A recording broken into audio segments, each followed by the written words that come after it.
तो हम लोग जो है बेसिकली क्या करेंगे कि बहुत सारे ऐसे देश, हमारे देश और दुनिया में बहुत सारे ऐसे लोग हुए हैं, ग्रेट पीपल हुए हैं, जिन्होंने शिक्षा के क्षेत्र में मतलब अतुलनीय काम किए हैं, बहुत बहुत अच्छा काम किए शिक्षा व्यवस्था को बेहतर करने में, और अपना आइडिया दिए हैं कि शिक्षा व्यवस्था कैसा होना चाहिए। राइट, तो चलिए उनके बारे में हम लोग एक एक करके समझते हैं। सबसे पहले रविंद्रनाथ टैगोर। आपको पता है रविंद्रनाथ टैगोर विश्व कवि गुरु, राइट। केवल वो इंडिया में फेमस नहीं थे, वो पूरे वर्ल्ड में फेमस थे, क्योंकि 1913 में उनको नोबेल पीस प्राइज से सम्मानित किया गया था लिटरेचर के फील्ड में। गीतांजलि के लिए उन्हें नोबेल प्राइज दिया गया था, जो ये पहले नॉन यूरोपियन थे जिनको लिटरेचर के फील्ड में क्या दिया गया था, इनको नोबेल प्राइज से सम्मानित किया गया था। रविंद्रनाथ टैगोर आप लोग को पता है देवेंद्रनाथ टैगोर के जो है बेटे थे, राइट। और रविंद्रनाथ टैगोर बंगाल के एक बहुत बड़े पोएट, एक बहुत बड़े म्यूजिशियन और एक बहुत बड़े सोशल रिफॉर्मर और एक बहुत बड़े ह्यूमैनिटिक और एक बहुत बड़े पॉलिटिकल फिलोसफर भी थे। अब चलते हैं कि रविंद्रनाथ टैगोर का शिक्षा को लेकर क्या सोचना था, शिक्षा को लेकर इनका क्या थिंकिंग था। रविंद्रनाथ टैगोर जो है वो शिक्षा के बहुत बड़े सपोर्टर थे, लेकिन वो किस तरीके की शिक्षा के सपोर्टर थे? Learning based on nature and surrounding. ये चाहते थे कि जो शिक्षा होना चाहिए वो प्रकृति के गोद में बैठ के जो है शिक्षा लेना चाहिए, खुले आकाश में, खुले मैदान में, खुले आसमान के नीचे प्रकृति के गोद में बैठ के शिक्षा होना चाहिए। मतलब education based on nature, nature based education होना चाहिए, मतलब प्रकृति बेस्ड एजुकेशन होना चाहिए, ना कि आर्टिफिशियल रूम बना के, जैसे हम भी बता रहे हैं आप लोग को, चार दीवारों के अंदर बैठकर शिक्षा दिया जाए। इससे बेहतर होता है प्रकृति के गोद में शिक्षा लेना, जिसको हम लोग पहले जमाने में जो गुरुकुल होता था उस तरीके का शिक्षा का वो बात करते थे कि पेड़ के नीचे बैठ के जो है शिक्षा देने का। याद रखना, इसको कहते हैं learning based on nature surrounding, मतलब नेचर के बीच में बैठ के जो है शिक्षा होनी चाहिए। उसके बाद ये एक विश्व भारती यूनिवर्सिटी भी बनाते हैं। क्या बनाते हैं? विश्व भारती यूनिवर्सिटी बनाते हैं। इसका आज नाम है शांति निकेतन, पहले नाम था शांति निकेतन, आज इसका नाम है विश्व भारती यूनिवर्सिटी। 1921 में रविंद्रनाथ टैगोर अपने पैसे से जो है यूनिवर्सिटी बनाते हैं, जो पूरा पूरा नेचर के गोद में, मतलब पूरा नेचर के बीच में जो है ये बनाया गया है, जहां पे शिक्षा दिया जाता है। दूसरा, रविंद्रनाथ टैगोर जो है वो कहते थे कि जो शिक्षा होना चाहिए वो एक ह्यूमैनिस्टिक एंड इंटरनेशनलिज्म होना चाहिए, मतलब केवल अपना और अपने राष्ट्र का भलाई के लिए नहीं होना चाहिए, बल्कि पूरे मानवता, ह्यूमैनिज्म और इंटरनेशनलिज्म, क्रॉस बॉर्डर, मतलब दुनिया के सारे लोगों के लिए और मानवता के लिए होना चाहिए। समझ में आया? वो बोलते थे, ज्यादातर फोकस करते थे किस तरीके का शिक्षा होना चाहिए, आर्ट मतलब कला का शिक्षा होना चाहिए, म्यूजिक सिखाना चाहिए, क्रिएटिव लिटरेचर है ना, क्रिएटिव लिटरेचर, ये बुकिश नॉलेज से ऊपर उठ के जो रियल चीज है, जो स्किल वाला चीज है, उसके ऊपर ज्यादा ये फोकस करते हैं। आगे बढ़ते हैं, एक और महान व्यक्ति हैं भारत के जिन्होंने शिक्षा को लेकर, शिक्षा के ऊपर अपना एक बहुत इंपॉर्टेंट थिंकिंग दिए हैं। इनको कहा जाता है स्वामी विवेकानंद। पता है, the national iconic leader of the India, जो अपने जाने जाते हैं किस लिए? वो जाने जाते हैं अपने आइडिया के लिए, वो जाने जाते हैं नेशनलिज्म के लिए, वो जाने जाते हैं एक भारत के सबसे बड़े नेशनलिस्ट लीडर के रूप में। जो ऐसे जनरली अगर देखा जाए तो स्वामी विवेकानंद एक ग्रेट मॉन्क थे, भारत के ग्रेट सेंट थे, एक सन्यासी थे, समझ में आया, एक ग्रेट राष्ट्रवादी व्यक्ति थे, देशभक्त थे, है ना। वो क्या कहते हैं, ये जो है उनका कहना था कि एक कोटेशन देते, बहुत बार एग्जाम में आता है एजुकेशन को लेके, education as the manifestation of perfection already in man. जो शिक्षा है वो इंसान के भीतर ही है। ये कथन किसका है? तो स्वामी विवेकानंद का। शिक्षा अंदर होता है, शिक्षा हम लोग लेते हैं ताकि हम अपने छुपे हुए जो विद्या है उसको बाहर निकालने के लिए। अब यहाँ पे बताते हैं वो किस तरीके का शिक्षा का बात करते हैं। वो बोलते हैं शिक्षा होना चाहिए फॉर कैरेक्टर बिल्डिंग, मतलब एक व्यक्ति के चरित्र निर्माण करे, एक व्यक्ति के चरित्र को बेहतर करे। और आज के टाइम पे हम लोग देख रहे हैं इंसान शिक्षा लेने के बाद भी जो है इंसान का कैरेक्टर जो है वो अपने आप को बिल्ड नहीं कर पा रहा है ना। Character education should for an education for character building, moral and spiritual value, लोगों के अंदर नैतिक और जो मोरल वैल्यू है उसको डाला जाए। किताबी नॉलेज से कुछ नहीं होगा जब तक मोरल और एथिकल नॉलेज और वैल्यू लोगों को समझ में नहीं आएगा, है ना। नैतिक और सामाजिक वैल्यू और आध्यात्मिक ज्ञान बहुत जरूरी है। Man making and nation building, शिक्षा क्यों होना चाहिए?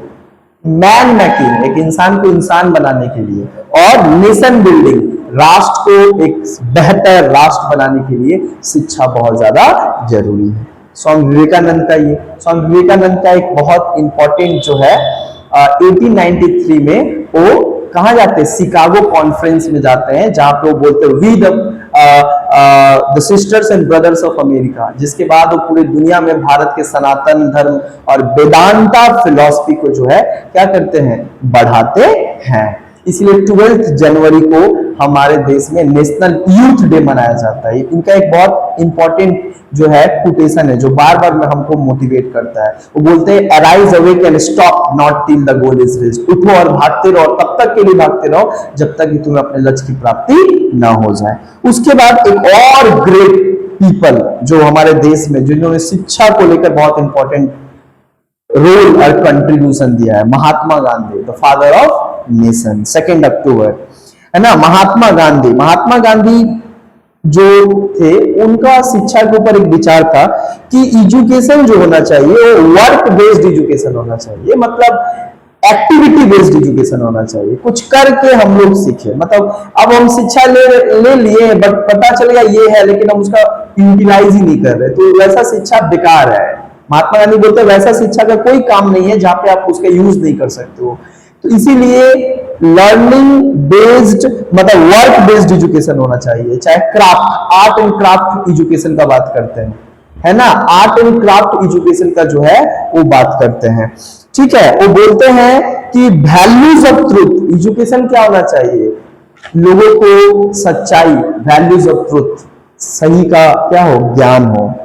नॉन वायलेंस एंड सिंप्लिसिटी, एक इंसान के कैरेक्टर और एक इंसान को सिंपल इंसान बनाए, साधारण इंसान बनाए। वो कहते थे simple living and high thinking, रहना साधारण तरीके से है लेकिन आपका विचार बहुत ज्यादा क्या होना चाहिए? ऊंचा होना चाहिए। तो non violence and simple education होना चाहिए। समझ में आया? जो व्यक्ति के सच्चाई अहिंसा के रास्ते पे उसको क्या करे? ले जाए। एक और व्यक्ति जिनका नाम है जीन जेकब्स रूसो, क्या नाम है? Jean Jacobs Rousseau. ये एक फ्रेंच फिलोसोफर थे, इनको कहा जाता है pioneer of French revolution. French revolution में इन्होंने बहुत इंपॉर्टेंट रोल निभाया है वहां के मोनार्की सिस्टम को खत्म करने में। इन्होंने शिक्षा के ऊपर बात का, इनका बुक का नाम है ऑन एजुकेशन, कई बार पूछा गया। On education is book written by Rousseau, कब लिखा गया? 1762 में। अच्छा, ये बात करते थे ये नेचुरलाइजेशन इन एजुकेशन, ये नेचुरलाइजेशन इन एजुकेशन का बात करते थे, मतलब नेचुरल एजुकेशन होना चाहिए, मतलब प्राकृतिक तरीके से शिक्षा होना चाहिए, है ना। नेचुरल एजुकेशन, जो कुछ हम लोग नेचुरल है, जो कुछ हम लोग देखते हैं वो सब का क्या होना चाहिए? शिक्षा होना चाहिए। ये किस तरीके की शिक्षा पे फोकस करते हैं?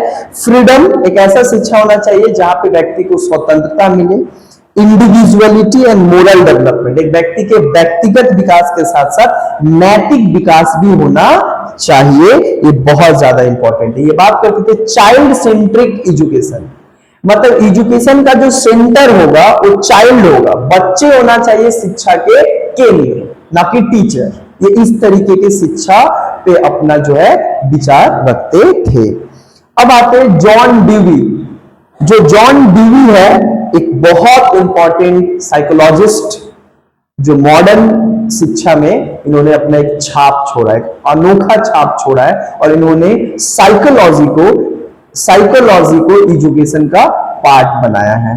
और क्या कहते हैं? Pragmatism in education. वो बात करते हैं कि शिक्षा में प्रैग्मेटिज्म होना चाहिए। प्रैग्मेटिज्म का मतलब होता है प्रैक्टिकल होना चाहिए, प्रैक्टिकल बेस्ड एजुकेशन होना चाहिए। एजुकेशन इज लाइफ इटसेल्फ, उनका एक बहुत इंपॉर्टेंट कोटेशन है। एजुकेशन क्या है? Is life itself. एजुकेशन क्या है? ये जीवन है, जो आप जीवन में रोज करते हो, क्या सोच रहे हो, क्या नहीं सोच रहे हो, क्या कर रहे हो, इसी का पढ़ाई लिखाई है शिक्षा। शिक्षा और कोई एक्स्ट्रा चीज नहीं है। लर्निंग बाय डूइंग, ये विश्वास करते हैं एक्टिविटी बेस्ड लर्निंग, मतलब लर्निंग बाय डूइंग, सीखो लेकिन कुछ करके, मतलब प्रैक्टिकल चीज, प्रैक्टिकल करके शिक्षा लेने का बात करते हैं, मतलब प्रैक्टिस बेस्ड एजुकेशन, कुछ प्रैक्टिस करके उससे शिक्षा लो जो आपको याद रहता है और आप वो हर समय कर सकते हो। थ्योरेटिकल एजुकेशन लेके कोई फायदा नहीं है। डेमोक्रेसी एजुकेशन होते शिक्षा बहुत जरूरी है एक देश के प्रजातंत्र को मजबूत रखने के लिए। पब्लिक प्रॉब्लम सॉल्विंग, शिक्षा क्यों होना चाहिए? ताकि एक व्यक्ति के जीवन में आने वाले समस्याओं को खुद क्या करे? प्रॉब्लम सॉल्वर बन सके, उस समस्याओं को खुद ही स्वयं क्या कर सके? सॉल्व कर सके। क्रिटिकल थिंकिंग, उसके अंदर डेवलप्ड क्रिटिकल थिंकिंग, व्यक्ति के अंदर एक क्या क्रिटिकल थिंकिंग, मतलब एक मतलब क्या बोलेंगे, आलोचनात्मक विचार और नजरिया उसको दे पाए। साइंटिफिक आउटलुक, एक वैज्ञानिक आउटलुक, उसको नजरिया और अप्रोच दे सके, इसके लिए शिक्षा बहुत बहुत क्या है? जरूरी है। तो ये कुछ तमाम सारे लोग जो ग्रेट पीपल थे जिनका शिक्षा के क्षेत्र में महत्व है। समझ में आया? तो यहाँ पे हम लोग क्या किए, ये सारे चीज के बारे में हम लोग पढ़े। अब हम लोग बात करेंगे इंक्लूसिव एजुकेशन के बारे में कि भैया ये जो sorry problems of women's education. अब हम लोग यहाँ पे प्रॉब्लम्स ऑफ वुमेन्स एजुकेशन में आ जाते हैं कि महिलाओं के शिक्षा लेने में क्या क्या समस्या है।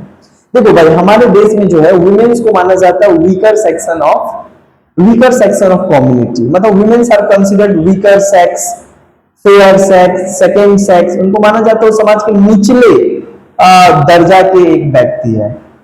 पुरुष के इक्वली उनको जो है नहीं स्थान दिया जाता है समाज में। क्यों? क्योंकि हमारा समाज एक ट्रेडिशनल समाज है, पैट्रियार्कियल सोसाइटी है, जहाँ पे पुरुष प्रधानशाली बेटा ही जो है और फादर डोमिनेटेड सोसाइटी है, जहाँ पे हर कुछ डिसाइड होता है पुरुष प्रधान, मतलब पुरुषों के जरिए। इस समाज में औरतों का स्थिति बहुत क्या है, कम से कम। But problems of women's education, शिक्षा के क्षेत्र में भी जो है प्रॉब्लम्स, ऐसा नहीं है कि सरकार कुछ नहीं कर रहा, सरकार बहुत कुछ कर रहा है ताकि वुमेन्स को भी शिक्षा दिया जाए, लेकिन बहुत ऐसे बैरियर है और ऑब्स्टिकल है जो उनकी शिक्षा को जो है डिप्राइव, जिससे उनको शिक्षा वो नहीं ले पा रहे हैं। सो वो कौन कौन सा बैरियर है? सबसे पहला बैरियर है जेंडर डिस्क्रिमिनेशन, है ना। समाज के लोग के अंदर एक पैट्रियार्कियल जो जेंडर डिस्क्रिमिनेशन और पैट्रियार्कियल जो आइडिया रखते हैं कि बेटी को पढ़ा के क्या होगा, है ना, बेटी को क्या हो तो घर का कामकाज करेगी, खाना बनाएगी, रोटी बेलेगी, तो इसको पढ़ा लिखा कर क्या फायदा। ये जो मेंटेलिटी है ये साफ साफ क्या है, उनके शिक्षा के क्षेत्र में और उनको शिक्षा लेने से भी क्या करता है, उनके घर वाले डिप्राइव करते हैं। दूसरा, एक तो ये मेंटेलिटी है, दूसरा मेंटेलिटी क्या है कि समाज में जो है कुछ अगर फैमिली थोड़ा फॉरवर्ड है और वो चाहते भी ये शिक्षा दिलाना, तो उनका जो सोसाइटी है, जो सोशल एटमॉस्फेयर है, वो जो है उनको शिक्षा देने के फेवर में नहीं रहता। ये तीसरा है, सोशल बैरियर है। तीसरा बैरियर क्या है? Lack of infrastructure in school and colleges. हमारे देश में कई ऐसे स्कूल कॉलेजेस है जहां पे औरतों के लिए सुटेबल क्लासरूम नहीं है, सुटेबल टीचर्स नहीं है, सुटेबल एटमॉस्फेयर नहीं है, सुटेबल टॉयलेट्स, वॉशरूम, ये सारा फैसिलिटीज नहीं है, जिसके कारण जो है उनको थोड़ा अनकंफर्टेबल फील होता है, वो वहां पे अपने आप को डिप्राइव्ड महसूस होते हैं, जिसके कारण वो शिक्षा हमारे देश में महिलाओं का नहीं हो पाता है। चौथा कारण है lack of female teachers in school and colleges. एक महिलाएं जो है अपना जो प्रॉब्लम्स है वो अगर मेल टीचर है तो उनके साथ कंफर्टेबल नहीं होती है शेयर करने में, वहीं पे जो फीमेल टीचर होती है तो उनको देखो वो इंपावर होती है और वो अपना इंटरेक्शन और कम्युनिकेशन कर पाती है और अपना बात आसानी से कह पाती है। ये एक सबसे बड़ा समस्या है जिसके कारण जो है बहुत सारे वुमेन्स और बहुत सारे महिलाएं स्कूल कॉलेज में नहीं जाते, क्योंकि वहां पे एक क्या है, मेल टीचर है, जिनको लगता है कि आज के समाज में जहां पे इस तरीके का बात आ रहा है, जहाँ पे रेप होना और स्कूल में, इंस्टीट्यूट में, जिसके कारण और ज्यादा फैमिली को जो है ये जो मतलब एक तरीके का प्रेशर है उनको बाध्य कर रहा है, मतलब एक मतलब मजबूर कर रहा है कि अपने जो बेटी है और अपने जो बाल बच्चे हैं, जो स्त्री और महिलाएं हैं, उनको कॉलेज न भेजा जाए। कल इनके साथ भी अगर हो जाएगा तो क्या करेंगे? सही चीज है भाई, उनका भी सोचना एक तरीके से, लेकिन दीज आर द बैरियर्स। एक और चीज है, सरकार भी जो है जितना बात कहा है उसको इंप्लीमेंट नहीं कर रहा। स्कॉलरशिप सरकार बहुत बिहार में मिल रहा है, बंगाल में भी कन्याश्री देना, बहुत कुछ मिल रहा है ना, प्रमोट एम्पावर किया जा रहा है वुमेन्स को, लेकिन जो बेसिक प्रॉब्लम्स है, एक और सबसे बड़ा प्रॉब्लम्स है lack of schools and colleges right in rural area. चलो शहर में रहने वाले लोग तो स्कूल पास पास में पढ़ ले रहे हैं राइट, थोड़ा शहर ओपननेस ज्यादा है, शिक्षा ज्यादा है, लेकिन गांव में वहां पे स्कूल इतना दूर और महिलाओं के लिए उतना दूर जाकर पढ़ना, कोई रिसोर्सेज का, ट्रांसपोर्ट का फैसिलिटी नहीं है, कुछ भी हो सकता है, उतना दूर पढ़ने जाएंगे, रात हो जाएगा आते आते, तो एक ये भी बहुत बड़ा समस्या है जिस कारण हमारे समाज में महिलाएं जो है वो शिक्षा नहीं ले पाती। चाहती तो है वो भी शिक्षा लेने, लेकिन दीज आर द बैरियर्स। जब तक ये बैरियर्स रहेगा तब तक वो शिक्षा अच्छी तरीके से उनका नहीं हो पाएगा। आगे बात करते हैं कि ये तो हम लोग समझे कि प्रॉब्लम्स ऑफ वुमेन्स एजुकेशन। हमारे देश में जो है औरतों को प्रमोट किया गया, बेटी बचाओ बेटी पढ़ाओ, बहुत सारा जो है मिशन चलाया गया, लेकिन उसके बावजूद भी जब तक इंप्लीमेंट अच्छे से नहीं होगा और जब तक समाज के लोग शिक्षित नहीं होंगे और जब तक जेंडर डिस्क्रिमिनेशन और पेटार्की जैसे आइडिया समाज में रहेंगे, तब तक समाज की महिलाएं नहीं पढ़ पाएंगी। और इस तरीके का एटीट्यूड अगर समाज के लोगों का रहेगा और इस तरीके का घटना घटेगा तो। अब हम लोग बात करते हैं कि कुछ समाज के तमाम औरतें जिनको काफी ज्यादा जो है समस्याओं का मतलब क्या बोलेंगे, फेस करना पड़ता है। समाज के जो वीकर सेक्शन है उसमें कौन कौन से आते हैं? SC, ST, OBC, EWS.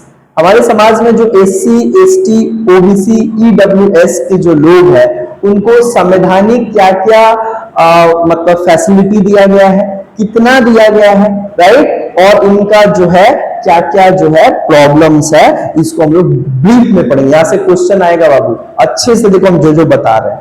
सबसे पहले बात करते हैं प्रॉब्लम्स ऑफ वुमेन्स एजुकेशन। तो बहुत सारा कमीशन भी बनाया गया, NCW national commission on women 1992 में जो है औरतों के लिए खास तौर पे राष्ट्रीय लेवल पे एक कमीशन बनाया गया जिसका नाम है नेशनल कमीशन ऑन वुमेन, राष्ट्रीय महिला आयोग 1992 में। ठीक है, एक और आयोग बनाया गया नेशनल कमीशन ऑन माइनॉरिटी 1993 में, नेशनल कमीशन ऑन माइनॉरिटी बनाया गया, मतलब अल्पसंख्यक के महिलाओं के हितों को ध्यान में रखने के लिए ये कमीशन बनाया गया। NHRC national human rights commission 1993 में बनाया गया ताकि औरतों और जो ह्यूमंस है उनको जो है प्रोटेक्ट किया जा सके अलग अलग तरीके के टॉर्चर से। तो सबसे पहले बात करते हैं एससी। हमारे समाज में जो एससी है जिसको शेड्यूल कास्ट कहा जाता है, ये एससी इनको अनटचेबल भी कहा जाता था पहले के जमाने में। अनटचेबल, इनको समाज में डिप्राइव किया जाता था from education, from social right, political right, कोई अधिकार नहीं था। समाज के एक जो कुआं है उस कुआं के पानी भी जो है ये नहीं पी सकते थे, इतना ज्यादा इनका एक्सप्लॉइटेशन किया गया। वो बाबा साहेब भीमराव अम्बेडकर थे जिन्होंने एससी और एसटी को जो है और समाज में अल्पसंख्यकों को जो है क्या किया, एक बराबरी का अधिकार दिलाया। एससी के बारे में अगर बात किया जाए तो हमारे देश में जो एससी से बिलोंग करते हैं जो लोग, यानी कि जो अनटचेबल्स हैं, जो सोशली एजुकेशनली बैकवर्ड है, पिछड़े हैं, अति पिछड़े हैं, मतलब बैकवर्ड है ना, backward in socially, educationally, economically, and जो अनटचेबल है, जो डिप्राइव्ड सेक्शन के लोग हैं, एससी, समझ में आया, उनको 15% भारत सरकार और भारत के संविधान में उनको रिजर्वेशन दिया जाता है। कितना रिजर्वेशन दिया जाता है? एससी को 15%। अब बात आता है एसटी। एसटी कौन होता है? Scheduled tribes. ये बेसिकली शेड्यूल ट्राइब्स उनको कहा जाता है जो जंगल में रहने वाले जो आदिवासी जाति के लोग हैं, जो जंगल जनजाति और आदिवासी जो लोग होते हैं जंगल में जो रहा करते हैं, ट्राइबल एरिया, ट्राइबल पीपल जो है, उनको जो है हमारे देश में 7.5% क्या किया गया, रिजर्वेशन दिया गया है। क्योंकि वो तो एकदम ही पिछड़े, शिक्षा उच्छा कुछ है ही नहीं, तो उनको समाज के मेन स्ट्रीम से जोड़ने के लिए 7.5% उनको रिजर्वेशन दिया गया ताकि उनको भी जो है इंपावर किया जा सके, राइट। और उसके बाद ओबीसी, ओबीसी का बात करें तो 27% ओबीसी को जो है रिजर्वेशन दिया गया। और ये रिजर्वेशन मंडल कमीशन जो कि 1980 में अपना रिपोर्ट पेश किया जिसमें वो 27% रिजर्वेशन का बात किया, जो बाद में मंडला कमीशन 1990s के टाइम पे, राइट, विश्वनाथ प्रताप सिंह इसको क्या करते हैं, लागू करते हैं। और तब से जो है आज तक ओबीसी के जो लोग हैं, अदर बैकवर्ड क्लास, मतलब अदर बैकवर्ड क्लास उनको कहा जाता है जो सामाजिक और शैक्षणिक रूप से पिछड़े हैं, सोशली एंड एजुकेशनली बैकवर्ड जो लोग हैं उनको ओबीसी कहा जाता है। और उनको 27% रिजर्वेशन हमारे देश में दिया जाता है, राइट। उसके बाद एक और रिजर्वेशन बनाया गया हाल के दिनों में, EWS, आप बहुत सुने होंगे, economical weaker section. Economical weaker section उन लोगों को कहा जाता है जो जनरल क्लास में तो आते हैं, जो जनरल क्लास में तो आते हैं, मतलब ब्राह्मण और राजपूत जाति में आते हैं, फॉरवर्ड क्लास में आते हैं और कास्ट में आते हैं, लेकिन वे इकोनॉमिकली बहुत पुअर है। हो सकता है कि जनरल को तो हमारे देश में कोई रिजर्वेशन दिया नहीं गया है क्योंकि उनको कहा गया है हर तरीके से फॉरवर्ड है, हर तरीके से कैपेबल है, इकोनॉमिकली, एजुकेशनली, सोशली, पॉलिटिकली। पर कुछ ऐसे लोग हैं जनरल क्लास में भी जो है तो जनरल कास्ट से बिलोंग करते हैं, तो जनरल कास्ट से, लेकिन उनका इकोनॉमिक जो सिचुएशन है वो बहुत ही पुअर है, मतलब बहुत ज्यादा जो है आर्थिक स्थिति खराब है। तो जिन व्यक्ति का जो annual salary, annual family income below the 1.8 lakh, मतलब मान के चलो कि 2 लाख से नीचे, 1.8 लाख से नीचे है, जनरल क्लास से जो बिलोंग करते हो, वे लोग क्या कर सकते हैं, EWS बनवा सकते हैं और उनको आर्थिक सहायता भारत सरकार देगा। ये बना 103rd अमेंडमेंट एक्ट के जरिए 2019 में ये EWS को भारत के संविधान में जोड़ा गया, जिसके तहत आर्थिक रूप से पिछड़े हुए लोगों को एजुकेशन के क्षेत्र में 10% रिजर्वेशन दिया गया। कितना? 10% reservation only in education sector. अब बात आता है कि इक्वल अपॉर्चुनिटी के बारे में बताया जाए तो आर्टिकल 16 हमारे भारत के संविधान में कहता है equal opportunity in the matters of public employment. Bharat के सभी नागरिकों को जो है एक तरीके का अवसर दिया जाएगा जॉब करने में, शिक्षा लेने में और तुम्हारा नौकरी करने में। आर्टिकल 14 भी इक्वालिटी की बात करता है, इक्वालिटी बिफोर लॉ, कानून के समान इक्वालिटी। अब बात हम लोग करते हैं कि हमारे समाज में जो है अगर बात किया जाए तो इंटीग्रेशन कमीशन ऑन एजुकेशन अगर बात किया जाए तो ये सब तो हम लोग पढ़े, SC, ST, OBC, EWS को कितना मिलता है ना। अब हम लोग थोड़ा पढ़ते हैं, हम लोग पढ़ते हैं डेलर्स कमीशन। क्या पढ़ते हैं? डेलर्स कमीशन। देखो डेलर्स कमीशन का बात करें तो ये बेसिकली 1996 में क्या होता है, डेलर्स कमीशन यूनेस्को के द्वारा जो है ये बनाया गया। किसके नेतृत्व में बनाया गया? डेलर के नेतृत्व में बनाया गया, इसीलिए इस कमीशन का नाम क्या है? डेलर्स कमीशन। अब ये कमीशन क्यों बनाया गया? ये कमीशन बनाया गया 21st सेंचुरी में शिक्षा व्यवस्था कैसा होगा और किस आधार पर शिक्षा दिया जाएगा, इसको फिक्स करने के लिए और सेट करने के लिए ये कमीशन ग्लोबली बनाया गया, मतलब वर्ल्ड लेवल पे बनाया गया कि विश्व का जो शिक्षा है वो 21वीं सदी में कैसा होगा। इसको लेके 1996 में यूनेस्को के द्वारा United Nation Educational Scientific Cultural Organization के द्वारा ये कमीशन बनाया गया। और ये कमीशन 4 पिलर बताता है, इसीलिए इस कमीशन का 4 पिलर्स ऑफ एजुकेशन। तो 4 पिलर्स ऑफ एजुकेशन कौन सजेस्ट करता है? डेलर्स कमीशन। ये बताता है 4 पिलर पे ही 21वीं शताब्दी में शिक्षा दिया जाएगा। मतलब there are mainly 4 pillars and 4 objective of education at the 21st century. मतलब 21वीं शताब्दी में जो शिक्षा होगा वो 4 पिलर पे होगा। सबसे पहले राइट टू नो, मतलब यहाँ पे राइट टू नो मतलब समझ रहे हो, सबसे पहले क्या होगा? राइट टू नो, सबसे पहले तो जानने के लिए शिक्षा होगा, है ना। उसके दूसरा पिलर क्या होगा? राइट टू नो के बाद राइट टू डू, कुछ करने के लिए शिक्षा लेना जरूरी है। राइट टू नो पहले जानने के लिए शिक्षा, राइट टू डू करने के लिए शिक्षा, राइट टू बी कुछ बनने के लिए शिक्षा जरूरी है। उसके बाद राइट टू लिव टुगेदर, एक साथ रहने के लिए शिक्षा जरूरी है। और इस 4 पिलर को कहा गया 4 पिलर्स ऑफ डेलर्स कमीशन, जो कि 1996 में यूनेस्को के द्वारा ये बनाया गया, जो ये रिपोर्ट सौंपता है, जिस रिपोर्ट का नाम क्या है? Learning treasure with in. ये रिपोर्ट बहुत बार पूछता है कि नेम क्या है? Learning treasure with in. ये रिपोर्ट 1996 में ही डेलर्स कमीशन यूनेस्को को सौंपता है, और उसके बाद से ये 4 पिलर्स पे ही पूरी दुनिया में शिक्षा दिया जाता है, इसी उद्देश्य से। समझ में आया? इसके बाद जो है एक हाल फिलहाल में एक और कमीशन बनाया गया कि 2050 में जो है किस तरीके का शिक्षा होगा, 2050 तक किस तरीके का शिक्षा होगा, इसको जो है यहाँ पे ध्यान में रखते हुए एक कमीशन बनाया गया। इस कमीशन का नाम था international commission on the futures of education. International commission on the futures of education, ये 2019 में यूनेस्को के द्वारा बनाया गया। क्यों बनाया गया? ताकि इस मूलभूत 21वीं सदी में जो शिक्षा ले रहे हैं उसमें और कुछ इंपॉर्टेंट चीजों को ऐड करने के लिए ये कमीशन किया गया, ताकि और शिक्षा व्यवस्था को कैसे बेहतर किया जा सकता है। इसका चेयरमैन कौन करता है? चेयरमैनशिप होता है इथोपा।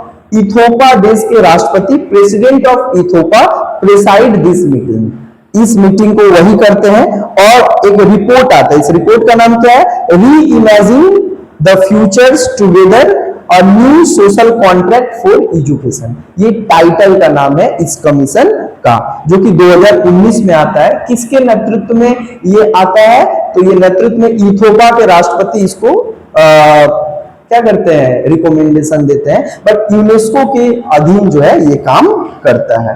तो यहाँ पे हम लोग ये समझे कि किस तरीके से ये है। अब हम लोग समझते हैं कि जो डिसेबल्ड, जो इंक्लूसिव एजुकेशन है वो क्या होता है। अब देखो, इंक्लूसिव एजुकेशन के बारे में हम आपको बताएं। इंक्लूसिव एजुकेशन का मतलब क्या होता है? इंक्लूसिव एजुकेशन का मतलब होता है कि ऐसा शिक्षा व्यवस्था बनाया जाए, राइट, जिसमें जो है समाज के जो डिसेबल्ड चिल्ड्रन है, डिसेबल्ड का मतलब होता है जो किसी कारणवश जो है, मतलब फिजिकली, मेंटली, इंटेलेक्चुअली डिसेबल्ड है, मतलब दिव्यांग है ना, मतलब क्या बोलेंगे, हैंडीकैप्ड है, उनको भी नॉर्मल बच्चों के साथ एक ही जैसा, एक ही क्लासरूम में बैठ के शिक्षा प्रोवाइड किया जाए। इसी आइडिया को कहा जाता है इंक्लूसिव एजुकेशन। इंक्लूसिव एजुकेशन का मतलब होता है कि डिसेबल्ड चिल्ड्रन को भी नॉर्मल चिल्ड्रन के साथ रखकर जो है शिक्षा दिया जाए, राइट। इसी व्यवस्था को इंक्लूसिव एजुकेशन कहा जाता है। अलग थलग करने से, आइसोलेशन में शिक्षा नहीं दिया जाए। भले वो फिजिकली, इंटेलेक्चुअली थोड़ा डिसेबल्ड है, इंपेयर्ड है, लेकिन उसके बावजूद भी जो नॉर्मल चिल्ड्रन है उनके साथ ही उनको रखकर एक साथ शिक्षा दिया जाए। अलग थलग नहीं होगा कि नॉर्मल के लिए अलग और डिसेबल्ड के लिए अलग। यह अलगाववादी पैदा करने से क्या होता है, देश में एक गलत तरीके का शिक्षा व्यवस्था और एक गलत तरीके का आइसोलेशन पैदा होता है, हेटरनेस पैदा होता है।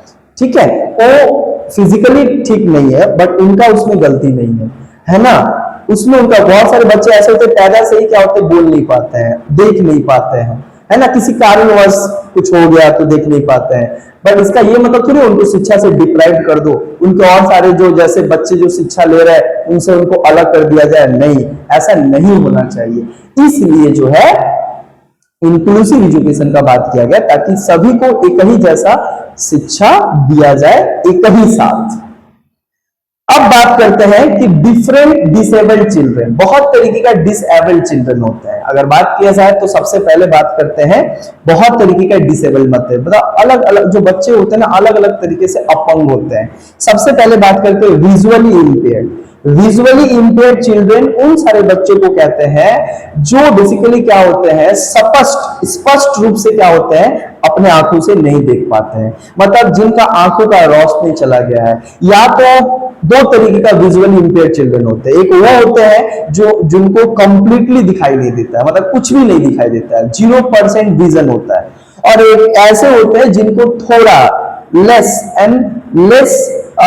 मतलब क्या बोलेंगे, मतलब क्या बोलेंगे, पार्शियल विजन होता है, मतलब जो थोड़ा बहुत चीजों को क्या कर सकते हैं, देख पाते हैं, तो उनको कहा जाता है विजुअली इंपेयर्ड चिल्ड्रन, जो अपने आंखों से और नॉर्मल बच्चों की तरह स्पष्ट रूप से हमारे तुम्हारे तरह नहीं देख सकते हैं। उनके लिए भी शिक्षा होनी चाहिए, तो उनके लिए एक स्पेशल तरीके का शिक्षा देने की जरूरत है। किस तरीके का शिक्षा उनके लिए इस्तेमाल होता है, ब्रेल सिस्टम याद रखना। जो विजुअली इंपेयर्ड चिल्ड्रन है उनको शिक्षा देने के लिए ब्रेल सिस्टम का इस्तेमाल किया जाता है, टेक्टाइल एड्स का इस्तेमाल किया जाता है, इन सारे चीजों का क्या होता है, इस्तेमाल किया जाता है, और तब जाकर उनको क्या किया जाता है, शिक्षा दिया जाता है। तो ये समझना, विजुअली इंपेयर्ड चिल्ड्रन जो नहीं देख सकते उनको जरूरी है कि ब्रेल सिस्टम पे जो है शिक्षा दिया जाए। अब आता है एक और तरीके का disabled children, hearing impaired. Hearing impaired का मतलब डीफ और डम भी कहा जाता है, डीफ या डम चिल्ड्रन या hearing impaired children. Hearing impaired children उनको कहा जाता है जो क्या होते हैं, सुन नहीं पाते हैं, या तो पूरा ही नहीं सुन पाते या तो थोड़ा बहुत सुन पाते हैं, तो उनके लिए भी जो है एक स्पेशल तरीके का अटेंशन देने की जरूरत है, और एक स्पेशल टीचिंग से, एक स्पेशल मेथड से जो है उनको शिक्षा और उनको भी शिक्षित करने की जरूरत है, ताकि अपने जीवन में वो भी जो है अपने जीवन को अच्छे तरीके से सरवाइव कर सके, इंडिपेंडेंट तरीके से जी पाए। तो हियरिंग इंपेयर्ड मतलब जो सुन नहीं सकते, उनके लिए एक स्पेशल मेथड का इस्तेमाल किया जाता है। साइन लैंग्वेज में उनसे क्या होता है, उनको साइन लैंग्वेज के आधार पर उनको शिक्षा दिया जाता है, ताकि वो चीजों को सुन नहीं सकते लेकिन देखकर समझ पाए। वो आंख से तो देख सकते, तो sign, lipsing language, sign language, lipsing मतलब जो माउथ लिपसिंग करके जो है उनको सिखाया जाए। बहुत सारे ऐसे लोग होते हैं कि माउथ लिपसिंग करोगे तो समझ जाएंगे आप क्या बोलना चाहते हो। इस तरीके का शिक्षा व्यवस्था उनको ट्रेन किया जाता है कि अपने जीवन को वो नहीं सुनने के बावजूद भी वो जीवन में वो हर कुछ कर सके जो कुछ वो करना चाहते हैं। उसके बाद होता है ASD, ऑटिज्म स्पेक्ट्रम डिसऑर्डर। ये क्या होता है, ऑटिज्म स्पेक्ट्रम डिसऑर्डर? ये एक तरीके का प्रॉब्लम उनमें होता है जो बच्चे देख पाते हैं, बोल पाते हैं, सब कर पाते हैं, लेकिन वो क्या होता है ना कि काफी ज्यादा मतलब difficulties in communication and interaction, difficulties in social communication and interaction. वो किसी से बात नहीं कर पाते हैं, इंटरेक्शन नहीं करते, बहुत डरते हैं, है ना, ऐसा लगता है कि नहीं हम नहीं बोल पाएंगे, बहुत वो अनकंफर्टेबल फील करते हैं। ये एक डिजीज है, एक डिसऑर्डर है, ये भी एक डिसेबिलिटी है ना। इस एबिलिटी को कहा जाता है ऑटिज्म स्पेक्ट्रम डिसऑर्डर। एक तरीके का डिसऑर्डर है जो बच्चे किसी से बात करना अच्छा नहीं लगता है, किसी से इंटरेक्शन नहीं कर पाते हैं, पुअर इंटरेक्शन है, उनके लिए भी जो है किस तरीके का उनको शिक्षा, क्योंकि इंटरेक्शन तो करना होगा जीवन में। आप इंटरेक्शन नहीं करोगे तो आप मेरी बात को नहीं समझोगे तो आपका काम कैसे चलेगा, है ना। हर एक जीवन के हर एक मोमेंट पे आपको इंटरेक्शन करने की आवश्यकता है। लाइफ स्किल, उनको जीवन के जो स्किल है उसको सिखाया जाए। सोशल स्किल सिखाया जाए ताकि वो लोगों से बात कर पाए, है ना। सोशल इंटरेक्शन स्किल सिखाया जाए, है ना। ट्रेनिंग उनको दिया जाए, स्ट्रक्चर्ड रूटीन बनाया जाए, आपको कब किससे कैसे बात करना चाहिए, क्या बोलना चाहिए, सब सिखाया जाता है। ये मेथड है उनको शिक्षा देने का। आगे लर्निंग डिसेबिलिटी, इसको LD कहा जाता है। कुछ बच्चे ऐसे भी होते हैं जो लर्निंग डिसेबिलिटीज मतलब डिफिकल्टीज इन रीडिंग, राइटिंग, है ना, मतलब उनको लिखने में समस्या होता है, रीडिंग करने में, पढ़ने में समस्या होता है, लिखने में समस्या होता है, लिख नहीं पाते, 2 अक्षर पढ़ नहीं पाते हैं। ये एक तरीके का डिसऑर्डर है, ये एक तरीके का डिसेबिलिटी है। को कहा जाता है लर्निंग डिसेबिलिटी, मतलब सीखने में जो है बहुत ही पीछे रहते हैं, बहुत ही क्या बोलेंगे, बहुत ही पुअर राइटिंग, बहुत ही पुअर रीडिंग उनका है। मतलब इसको तीन तरीके से समझो। डिफिकल्टी इन रीडिंग जो होता है, मतलब जो बच्चे पढ़ नहीं पाते, उसमें बहुत कठिनाई आता है उनको कहा जाता है डाइसलेक्सिया, डाइसलेक्सिया उनको कहा जाता है। और दूसरा जो लिख नहीं पाते उनको कहा जाता है डाइसग्राफिका, डाइसग्राफिका, डाइसग्राफिका। और जो बच्चे अर्थमेटिक नहीं कर पाते, मतलब जो मैथ होता है अर्थमेटिक डिजाइन वगैरह बनाना, डाइसैल्कुलस उनको कहा जाता है डाइसैल्कुलिया, डाइसैल्कुलिया, मतलब इसको लर्निंग डिसेबिलिटी कहा जाता है। इनको शिक्षा देने के लिए जो है लो कॉन्फिडेंस, ये बच्चे काफी लो कॉन्फिडेंस होते हैं, कॉन्फिडेंस नहीं होता है, ना वो पढ़ पाते हैं, ना वो लिख पाते हैं, है ना। लो कॉन्सेंट्रेशन, एक जगह पे उनका ध्यान नहीं रह पाता है ना। तो इनको जो है ज्यादा से ज्यादा है प्रैक्टिस करवाया जाता है, ज्यादा से ज्यादा इनको प्रैक्टिस करवाकर जो इनको ट्रेन किया जा सकता है। अब एक आता है इंटेलेक्चुअल डिसेबिलिटी।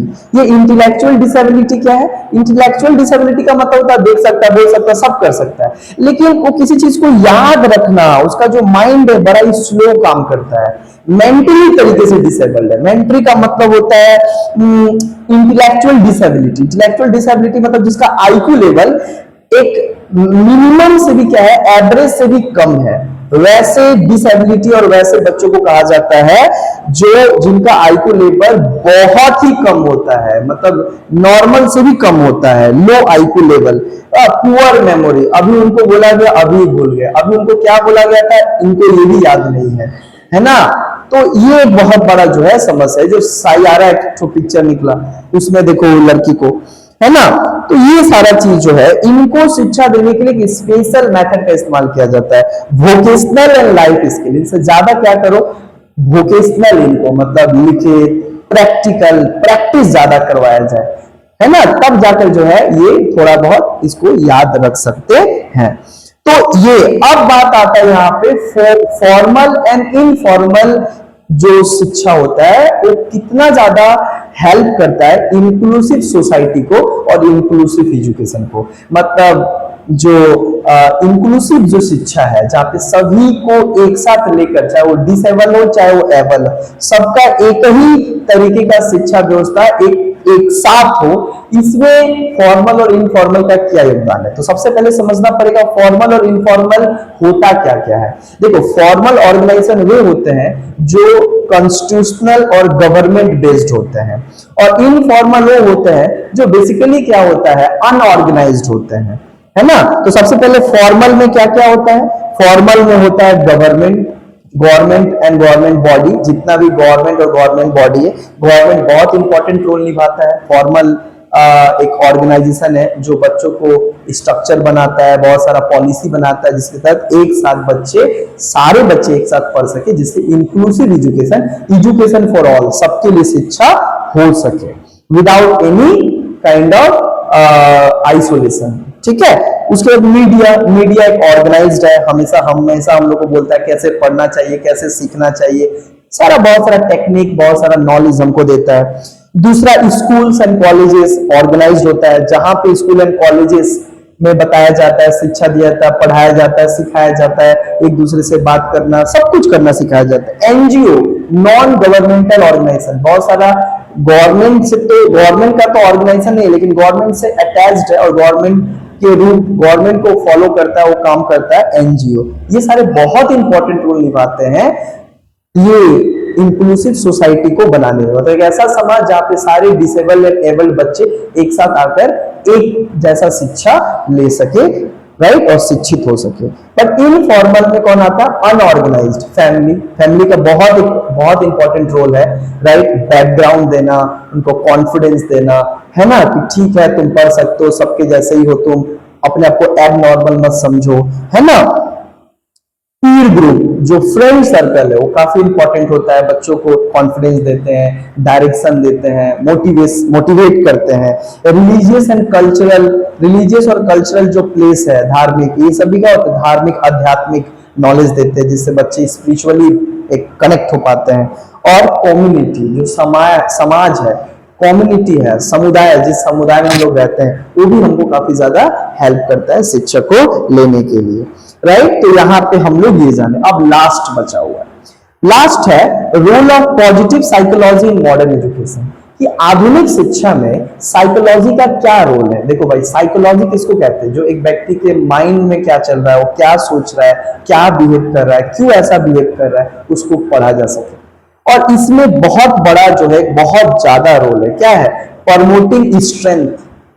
साइकोलॉजी एजुकेशन में जोड़ने से क्या होता है, एक व्यक्ति जो है जब कभी वो डिप्राइव्ड होता है और जब डिप्रेशन का शिकार होता है, तो वे अपने आप को साइकोलॉजिकल तरीके से जो है अपने आप को शिक्षा, जब अगर साइकोलॉजी का दिया जाएगा आधुनिक शिक्षा में साइकोलॉजी का क्या महत्व है? बहुत बड़ा महत्व है। वो एक व्यक्ति को, एक स्टूडेंट को क्या करता है, जब वो डीमोटिवेट होता है तो उसको फिर से मोटिवेट करता है, स्ट्रेंथ देता है, उसको हैप्पीनेस देता है, उसको वेलबींग, खुश कैसे रहा जाए। शिक्षा के साथ साथ शिक्षा का एक सबसे बड़ा उद्देश्य है कि बच्चों को खुशी दिया जाए, बच्चे हैप्पी कैसे रह सके, समझो हर समय डिप्रेस्ड, प्रेशर कैसे रिलीज किया जा सके। तो साइकोलॉजी का एक सब बड़ा खेल है। वेलबींग, बच्चे वेलबींग, कल्याणकारी कैसे हो सके, राइट। और रीसाइलेंस, वे अपने आप को डेवलप, अपने आप को रीसाइलेंस, मोटिवेटेड, है ना, इफेक्टिव कैसे रख सके, इसमें साइकोलॉजी का एक बहुत बड़ा क्या है, रोल है। अब बात आता है education for all, UEE, universalization of elementary education. इसका बात किया जाए तो ये क्या कहता है? ये बात कहता है कि फ्री एंड कंपल्सरी एजुकेशन, शिक्षा सभी के लिए होना चाहिए और शिक्षा लेने का अधिकार सभी का है। तो ये पूरे वैश्विक लेवल पे बोलता है सभी का शिक्षा होना चाहिए। 6 साल से 14 साल तक के जो बच्चे हैं उनका सभी का शिक्षा होना चाहिए और सभी का शिक्षा अनिवार्य होना चाहिए। और ये हमारे देश के फंडामेंटल राइट्स आर्टिकल 21A और फंडामेंटल ड्यूटी के दोनों में बताया गया है कि पेरेंट्स का ड्यूटी है कि वो बच्चों को शिक्षा दे, 6 साल से 14 साल तक के बच्चों को, और ये अधिकार है बच्चों का कि वो शिक्षा लेने का अधिकार है। इस तरीके से हम लोग जो है आज पूरे जो है इस वीडियो में हम लोग एजुकेशन से जुड़ा हुआ सब कुछ पढ़े, बारीकी से पढ़े, एक एक करके पढ़े। तो आशा करते हैं कि आप लोग का जो एग्जाम होगा बहुत अच्छा होगा और अपने दोस्तों के साथ ये वीडियो ज्यादा से ज्यादा शेयर कीजिएगा और कमेंट करके बताइए कि आपको अब हिस्ट्री, ज्योग्राफी और पॉलिटिकल साइंस में आपको वीडियो बनाना है, किस टॉपिक पे बनाना है। और आप मेरे से अगर आपको एजुकेशन का नोट्स चाहिए, जितना हम पढ़ाएं इसका पीडीएफ और पीपीटी नोट्स चाहिए, तो आप डायरेक्ट हमें क्या कर सकते हैं, डिस्क्रिप्शन में व्हाट्सएप लिंक दिया गया, आप क्लिक होकर डायरेक्ट हमारे साथ व्हाट्सएप से जुड़ सकते हैं, जहां पे आपको पीडीएफ, पीपीटी और आपको मटेरियल और ऑल सारा इंपॉर्टेंट अपडेट आपका एग्जाम से रिलेटेड मिलता रहेगा। So all the best, right. आप लोग अच्छे से एग्जाम देना और आशा करते हैं कि आप लोग का 40 में जो है 40 आपका आएगा।